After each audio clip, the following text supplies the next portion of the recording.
এই হচ্ছে আমাদের রনি ভাই। আলহামদুলিল্লাহ, রনি ভাইকে আমার এই বাইকটা দিয়ে দিলাম আনুষ্ঠানিকভাবে।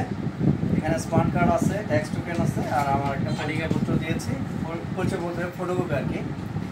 তো ফাইনালি বাইকটা এখন রনি ভাইয়ের হয়ে গেল।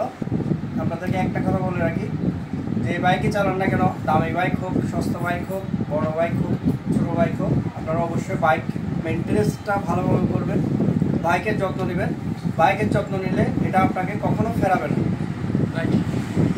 এই যে আমি বাইকটা মোটামুটি যত্নের সাথে ব্যবহার করছি, এই কারণে এই বাইকটা আমি 1 ঘন্টার মধ্যে সেল পোস্ট দেওয়ার 1 ঘন্টার মধ্যে আলহামদুলিল্লাহ বিক্রি হয়ে গেছে, এবং অনেক কাস্টমার এটা নেওয়ার জন্য এখনও মুখিয়ে আছে। তো এটার কারণ হচ্ছে ভালোভাবে মেনটেন্যান্স এবং ভালো পার্টস লাগানো। একটা বাইক যখনই আপনারা কোনো একটা সার্ভিসিং করবেন বা চেঞ্জ করবেন, অবশ্যই অরিজিনাল পার্টসটা লাগাতে চেষ্টা করবেন, তাহলে এটা আপনার লাভ হবে, ক্ষতি হবে না। সবাইকে ধন্যবাদ, ভালো থাকবেন। আপনাকে অনেক ধন্যবাদ। ইনশাআল্লাহ ভাইয়া।